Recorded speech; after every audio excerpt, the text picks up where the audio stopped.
Adventure ahead.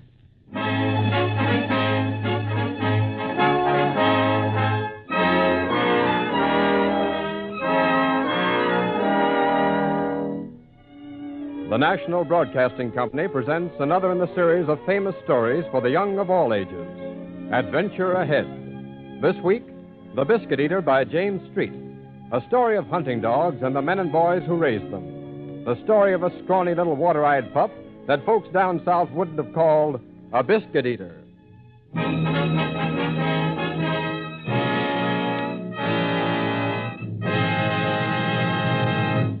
Adventure Ahead.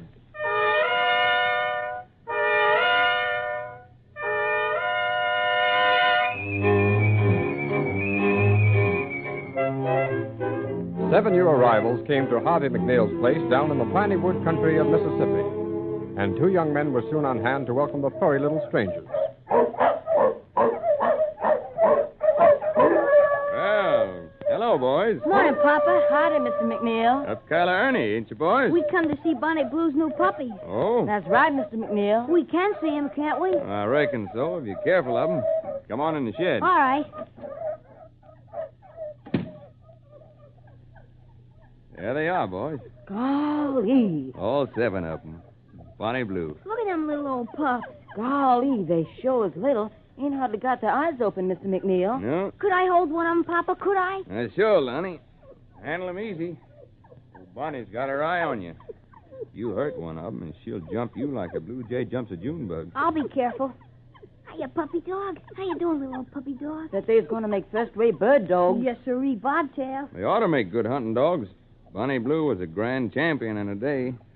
Almost as good as our Silver Belle. Mr. Ames's pointer? Uh-huh.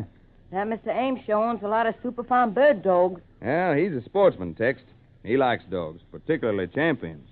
That's why I like to work for him. Bet these dogs will be champions, Mr. McNeil. Gee, Minetti, they'll take the birds easy. Well, it's more than just that, Tex. They'll have to be trained and looked after for a long time. Maybe a year before they can enter the field trials. To take care of their eyes and ears, give them shots so they're healthy, right kinds of food. Golly, they must be a powerful lot of trouble. No, they're no trouble at all when you really love dogs. And you get a reward for your work, too, when they're real champions someday. Well, I'll just put you back with your mama, little old puppy dog, because you're going to be a champion someday. There. Mr. McNeil, how long do you expect it'll be till these little old pups wins the ribbon at them field trials? Oh, they won't all be champions. Huh? What do you mean, Papa? Well, boys, there's a difference between those seven pups. They, yes. Look all the same to me. What makes them different? The bloodline. Huh? Well, most every litter of puppies has a doubtful strain. Bad streak from their pappy or grandpappy who wasn't so good. That bad strain in the bloodline shows up in one or two pups of every litter. Every litter? Uh-huh. Now, you take these seven little pups. Their pappy was a fair-to-middling bird dog. Till he started killing Farmer Eben's sheep. Yes, I know. What happened to him? I had to shoot him, Tex. That's the code of the piney woods. If a dog kills sheep or chickens, he has to die. That bad streak or strain most always shows up in the litter. It always comes out. But how can you tell? Oh, it's not hard, Lonnie. You mean one of these little old puppies is a bad one on account of his pappy? Yeah. Well, which one? Well, this little scrawny one. Here on the end. Up you go, boy. See the size of him, boys? Uh-huh. He's sure a little pup. Yeah, he's the runt. Scrawny, spots all over him like freckles. Stringy tail. Never make a champion. In other words, this dog's just a biscuit eater. A biscuit eater? Means that that's all he's good for, is to fetch his own food, his own meat and biscuit. There, boy. Means he'll probably turn out to run rabbits and kill sheep and chickens just to feed himself. A biscuit eater's a no-count dog, all right. But, Mr. McNeil, this little old pup don't look like a biscuit eater. Well, I'll tell you one thing, Tex. Yes, sir? This one won't be trained in my kennels. Well, what you going to do with him, Papa? I have to take him away, son. But why? This is little pup's of no account. Why, he'd be giving me nothing but trouble if I let him grow up. You mean you're going to kill him? Now, don't look at it that way, son. You shouldn't do it. But, son... I was a run. I got freckles. Why don't you drown me? Now, Lonnie, don't talk that way. Well, Well, there's a batting in most every litter. This is just a no-good pup. But 'tain't his fault, Mr. McNeil. Papa, I don't want nothing to happen to him. I don't either. Couldn't we have him, Mr. McNeil, if you don't want him? No, boys, Please, Papa. But, son... Don't do nothing to him, Papa. We'd like to have him. Now, Lonnie, I can't have him around my other dogs here in the kennels. We could keep him at my cabin. My folks wouldn't mind. Sure, we could do that, Papa. Well... We could train him to be our own special bird dog. Couldn't we, Tex? You bet. Well, all right, boys, you can have him. Gee, thanks, Papa. But someday you'll be sorry, I'm afraid, when he starts chasing chickens and rabbits and maybe killing sheep. Just remember, Sonny, this little runt is just a no-good biscuit eater.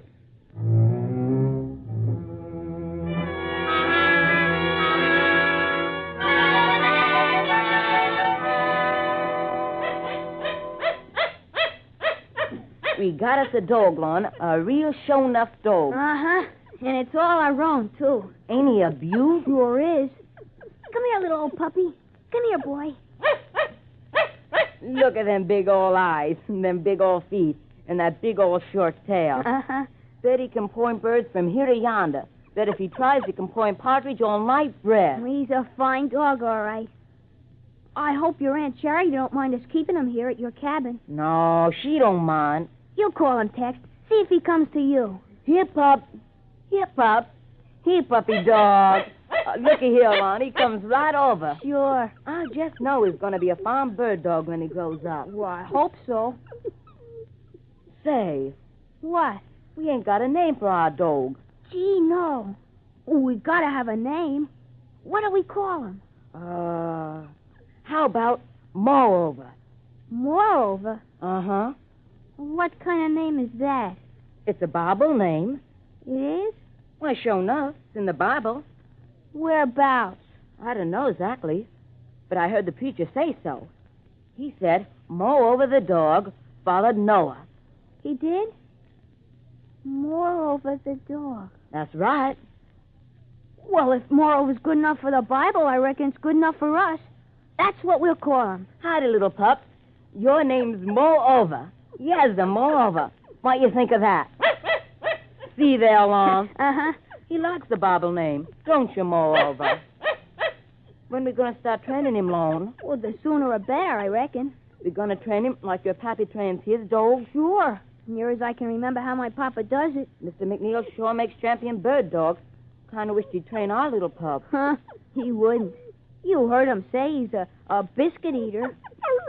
Hush up, little old pup. Besides, my papa's too busy training Silver Bell. Mr. Ames' dog? Uh-huh. I just hope our little old pup turns out to hunt like Silver Bell. Well, she's already won 4 ribbons at the county field trials. Golly. Bet Mr. Ames is a heap pleased with her. A real champion. He's up at our place now. Mr. Ames? Uh-huh. Comes down once a month to talk to my papa and see all his dogs. Guess we wouldn't do so good if it wasn't for Mr. Ames. What you mean, Lone? Well, he pays my papa for raising his hunting dogs and his champion dogs for the field trials. 'Cause Mr. Ames likes to have pure D first-class bird dogs. I'm glad he ain't got more over. Huh? Mr. Ames wouldn't have no truck with our little old puppy dog. Why not? Well, on account of my papa says we got a biscuit eater. Say, Lone. Huh? Look at Moreover. He acts just like he knew what a biscuit eater is. Golly. Well, he sure does. Reckon he really knows what a biscuit... Hush it. Don't say it. Huh? Oh, no. We mustn't, must we? Remember what that name means? Yeah. We got us a real intelligent dog here, Tex. We gotta be careful. Never to call him a you-know-what. Golly, yeah. You just cheer up, little old puppy dog. We ain't never gonna call you that name again.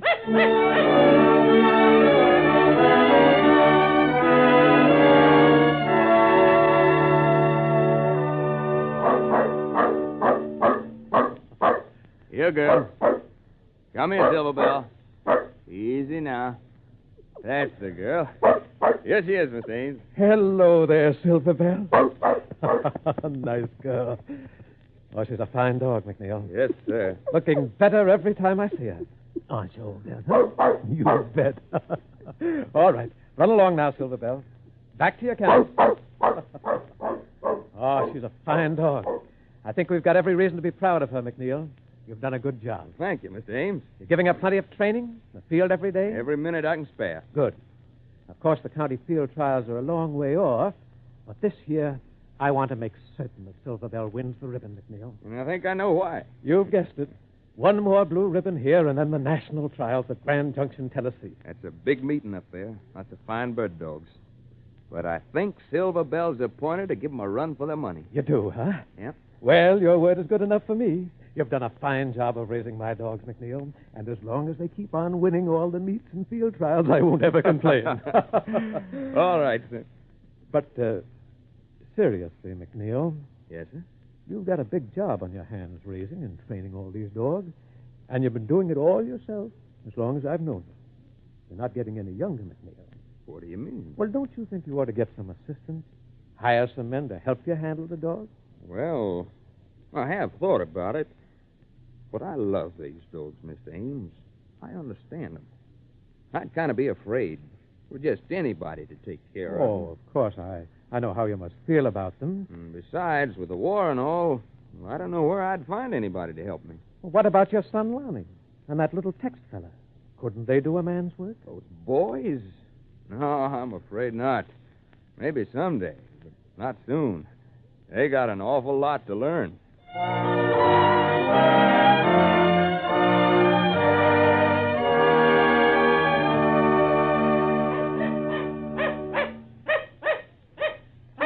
Hey, you, moreover. Moreover, come here, boy.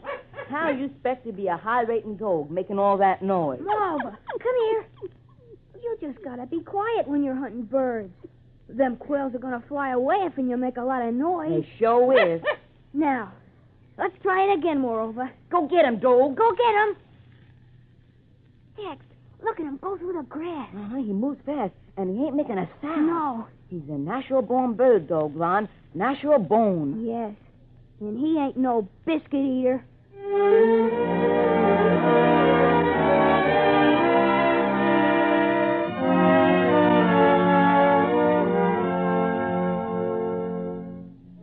Well, boys, still trying to train that dog. Yes, sir, Mr. McNeil. We're gonna use a shotgun over him tomorrow. That's so? And sure, he lent us her gun. Well, you boys be careful.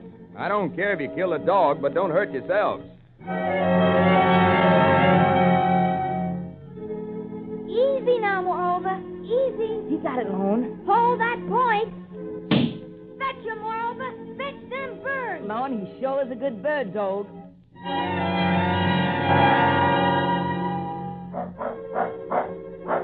Lon, we've been training moreover every day like this for a long time. Uh-huh.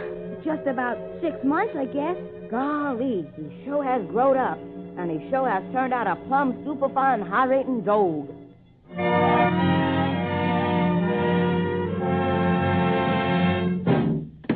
Oh, hello, son.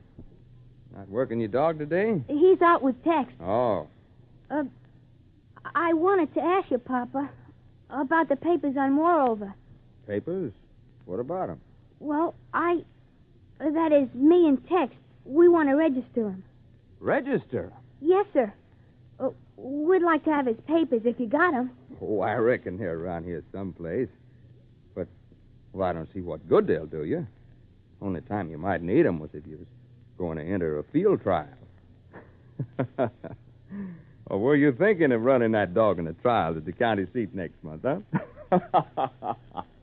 Well, yes, sir. That's just what I aim to do.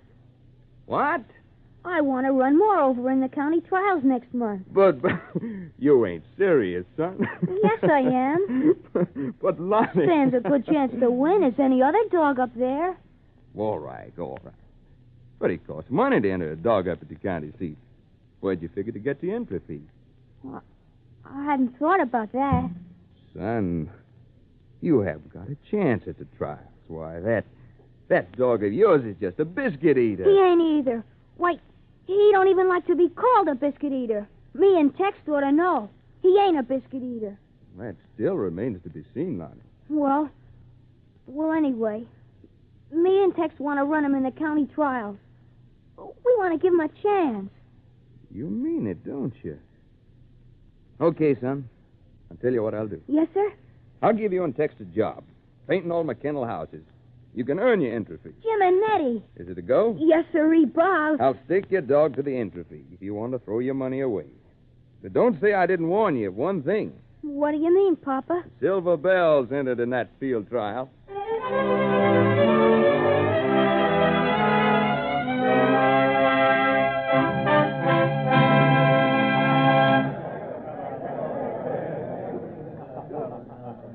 Well, McNeil, how's our champion? Ready for the big show? All set, Mr. Ames. I saw you drive in a while ago. Quite a load on your truck. Well, yes, sir. 2 boys and 2 dogs. Brought Lonnie and Tex with me. 2 dogs. Yeah, the boys have got a pup they're entering in the trial. Oh, a little competition for Silver Bell, huh? Well, not hardly. How does the field look, Mr. Ames? There's not a thing to worry about, McNeil. I've already looked over most of the entries, and our Silver Bell is in a class by herself. She can't be beaten.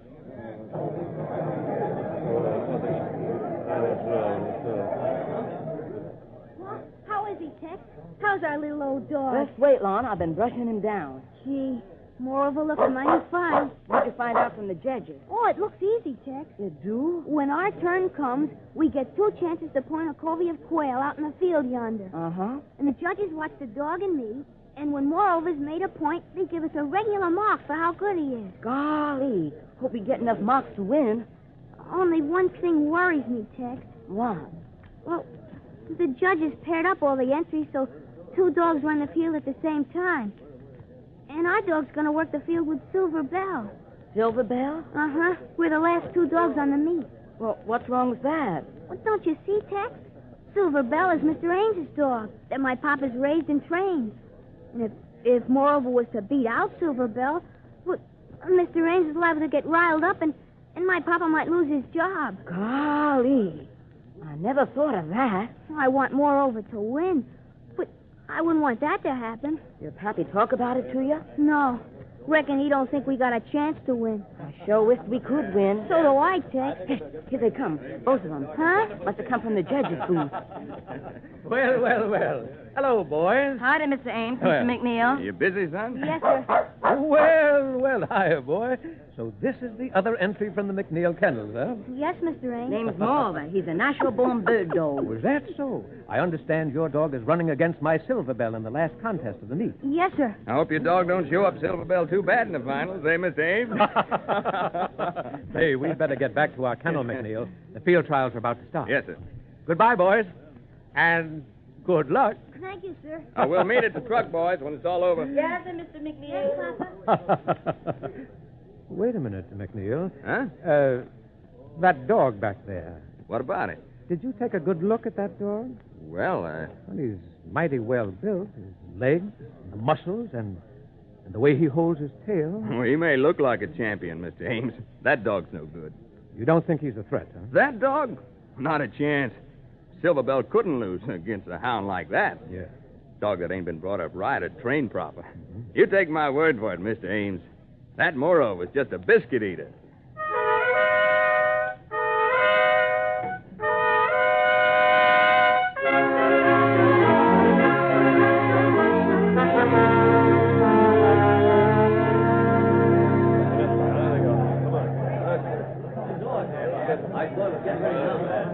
And now, the final event of the afternoon.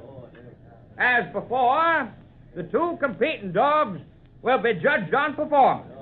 The way they range the field and locate birds, and the way they hold a point.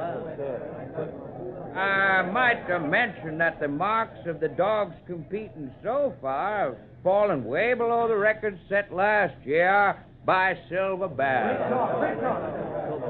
And now, the last 2 dogs. Final event. The well-known and famous champion pointer, owned by Mr. Jefferson Ames, Silver Bell. And the second dog name of, Moreover. Handlers and the dogs will now take places on the field. All right, everybody, come on. Get up here and see what's happening now. Come up close here. Well, Lonnie, won't be long now. No, sir. Steady, boy. You'll think your dog can beat my champion Silver Bell? Yes, sir. I know he can. Well, good luck anyway, son. You men ready? Yes, sir. All set. All right, then. Turn him loose. Go get him, Walter. Go get him. Hey, will you look at that new dog go? Keen dog, all right. What's his name? Moreover. Moving fast. He sure means business. At the rate he's going, it won't take him long to range the whole field.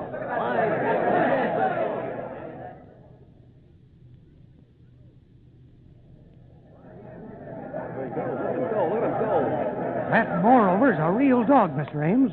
Running circles around your Silver Bell. Yes, I never saw anything like it. Knows his stuff. Already got one perfect point marked up, and your dog's still ranging the field. Moreover, I thought that dog was a champion. Huh? What'd you say, Mr. Ames? Nothing. Say, hey, look, a new point. Oh. That moreover's got another point. And a perfect point, too. Yes, this will win the meet if Ronnie can make him hold it. That dog's froze up like a statue. Oh. Never seen nothing like it in my life. Why, that's perfect. That dog's no biscuit eater. Hey, the boy. The handler. What? Boy's moving up behind his dog. Well, he shouldn't do that. He's liable to make the dog break his point. If that dog breaks now, he'll lose the meet. Lonnie, come back, Lonnie. Lonnie. Getting closer and closer. What in Sam Hill's the boy doing? Why, he's talking. Huh? He's talking to his dog. Never heard of that. What for? What's he saying?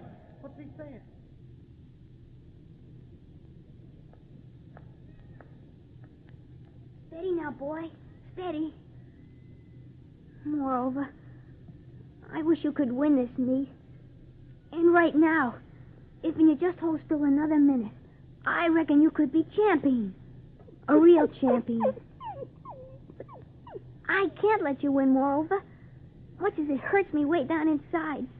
Because if Mr. Ames's dog don't win, my papa loses his job. Try to understand, little old dog. I'm going to make you break your point. I don't want to do it, moreover, but I have to.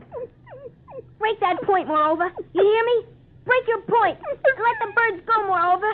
Break it. Break that point, you biscuit eater.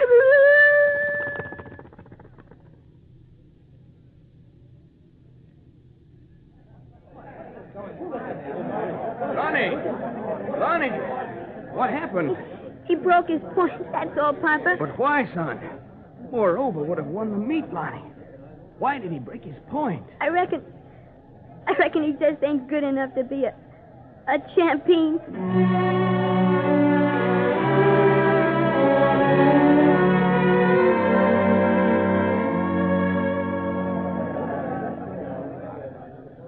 Well, Mr. Ames, Silver Bell won again. Yes.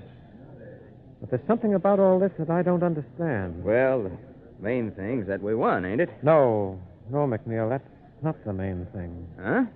I may drive down to your place tonight. Tonight? And I'd like to see Lonnie when I get there. Right now, I'm going to have a talk with the judges about that first prize ribbon.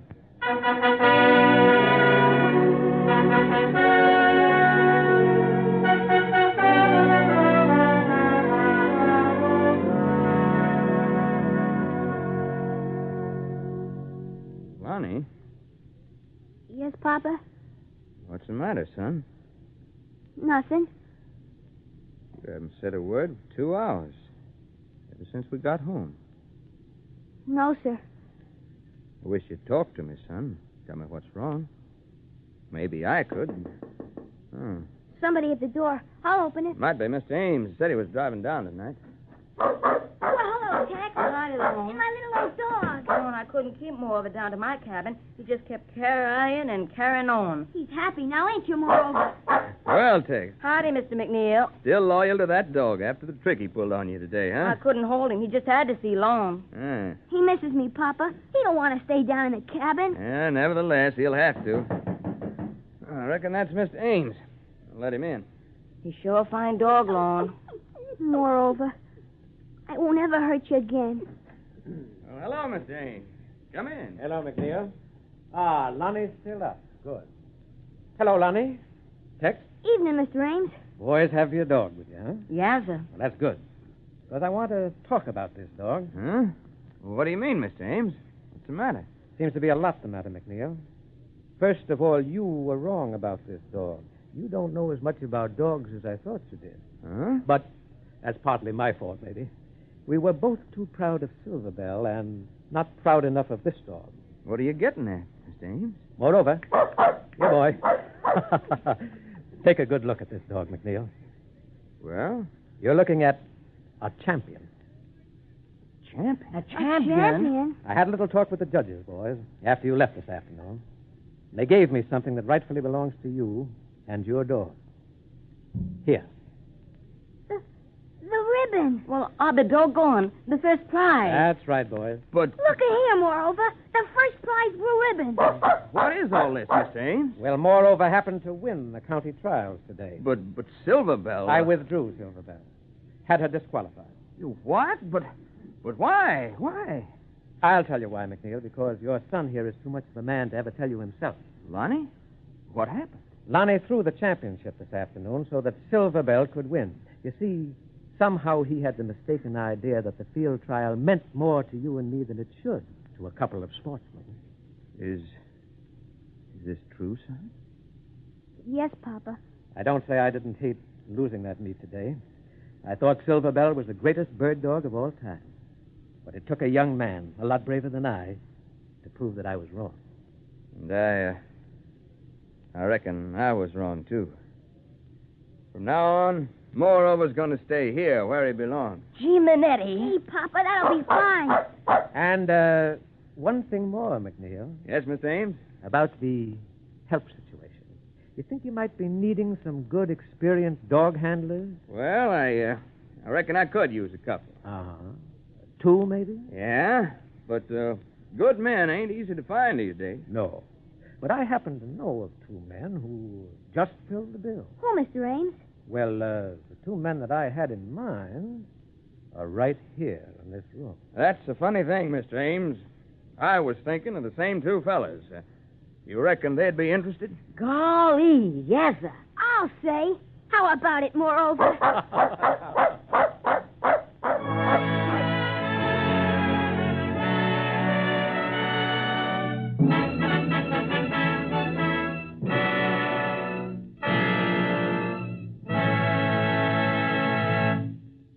Adventure Ahead has presented The Biscuit Eater by James Street in a radio dramatization written by Tom Goutet. In today's play, the part of Lonnie McNeil was played by Georgie Ward. Others in the cast were Jim Bowles, Jackie Ayres, James Van Dyke, Kermit Murdoch, Martin Begley, Louis John, and Brad Barker. The music was composed by Leo Kampinski, and the orchestra was directed by Henri Nosco. The entire production was under the direction of Joseph Mansfield.